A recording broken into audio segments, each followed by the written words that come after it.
This is a brand new whisperfloXF VS commercial variable speed pump that I just installed.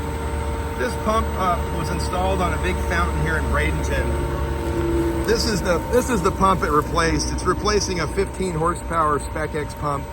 This is a flooded suction pump. Obviously this little guy here at 5 horsepower is not going to give me the flow. This is about a 600 or 800 gallon a minute flow, but this is the one it replaced that became really problematic. You can tell this guy's on right now, and this is how quiet it is. The freeway's behind me, so it's way louder than this pump. This pump is humming along right now. Really nice to install. Came with a set of unions. This is wired on 3-phase right now, so if you take this panel off, you've got L1, L2, and L3. I stuck the stinger, which is the 220 line, in the middle, and then my L1 is 120 and my L3 is 120 is how I wired this pump. I tried to look up everybody's wiring diagram for this, and that's the best I could do, and it works. I mean, it worked perfectly. So the pump, as soon as I turn it on, again, I'm about 9 feet up on the hill here. If I turn it up to the 3,450 RPM that it lets me, I get a little bit of air bubbles, a little bit of cavitation there, just because it's not like there's a leak in the pipe. It's just that negative pressure. So when I run it at 100 RPM that I'm running right now, this thing just hums along beautifully. But if you want to see, this guy's on a 4-inch line, and obviously he's 3-inch union, so it really, I don't know how much help it really is having a 4-inch come into it. It was just easier for me to do a 4-inch. This is the old 8-inch that ran the spec pump.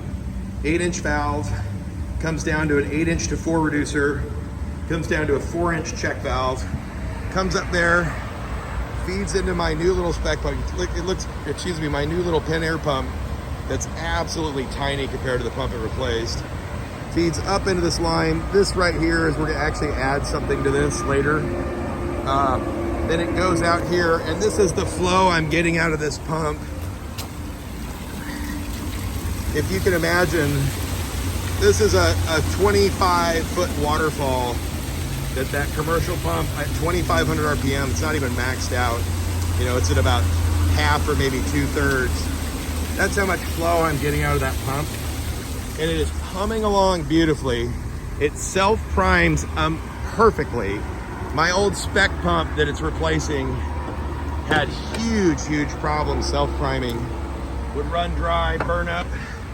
The other benefit I wanted to tell you to this new little Pentair whisperflo commercial, I don't have the cabinet open, but obviously there's a motor starter in here for the old pump.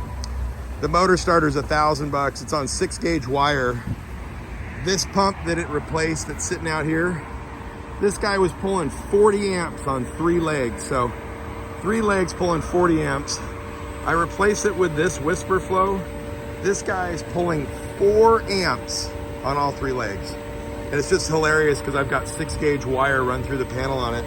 I had to switch it. I switched it to a 20 amp breaker.